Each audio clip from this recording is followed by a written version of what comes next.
Ал убакта көчөдө 4 машина жүргөн болсо, азыр 4000 машина жүрүп атат дегенде, Халктын саны өсүп атат, машиналар көбөйүп атат, жол тыгын. Кайрадан эле ак шапкамды кийип алып, акылдуу болуп дагы чыгып алдым алдыңарга. Ашыкча акылдуу болуп кетсем кап этпейсиңер, бирок ошентсе дагы акыл ченеминдеги өзүмө ылайык сунушумду, жеке оюмду айтканы чыктым достор. Эгер акчасын берсекчи, акчасын берсекчи. Анда ошо компенсацияны кимден суранабыз? Мен төлөп берем силерге. Ага, азыр мисалы Башка жерден берсекчи, башка жерден кандай деп. Равноценный болсун, башка сендерден бергиле ошо равноценный кылып беребиз. Пожалуйста, баракеттерин карап бергиле. Биз варианттарын карап көрөлү. Ош шаарында кайрадан эле азыр мына ишкерлер наразычылык билдирип, чыгып атпайбы, айрыкча мына келечек базар жакта.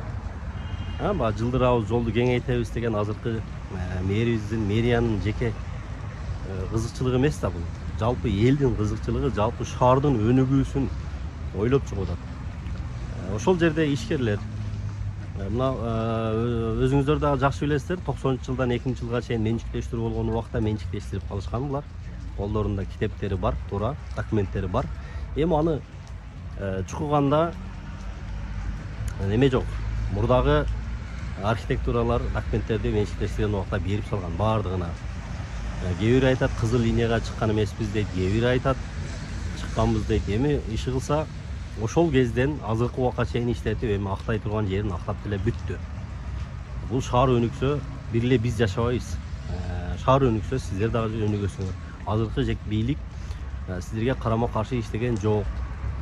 Видеодо деле көрүнүп турат, айтып атат, компенсацияны төлөп берели, же болбосо башка жерден орун берели деп атат. Эми мына шаардын, мамлекеттин өнүгүүсүнө сиздер дагы кичине бир аз салым кошсоңуздар, урматтуу ишкерлер.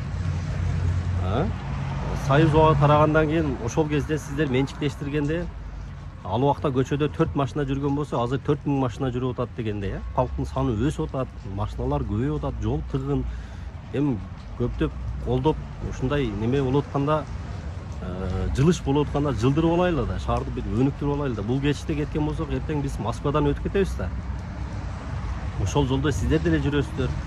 Эми бир жолу акча деп эле неме кылып келгенде эле туура эмес. Ошондуктан мамлекет акчаны беребиз деп атканда акчасын алып, же болбосо орун беребиз, орунду алып, мамлекетке кичине салым кошуп, шаардын өнүгүшүн дагы кичине алдыга жылдырып алайлы деген ойду айттым. Эгерде мына ишкерлер көрүп аткан болсо, мени жаман көрбөңүздөр. Бийликтин туура берген сунушун туура кабыл алыңыздар. Демек, мамлекеттин өнүгүшүнө биз салым кошот экенбиз деген мындай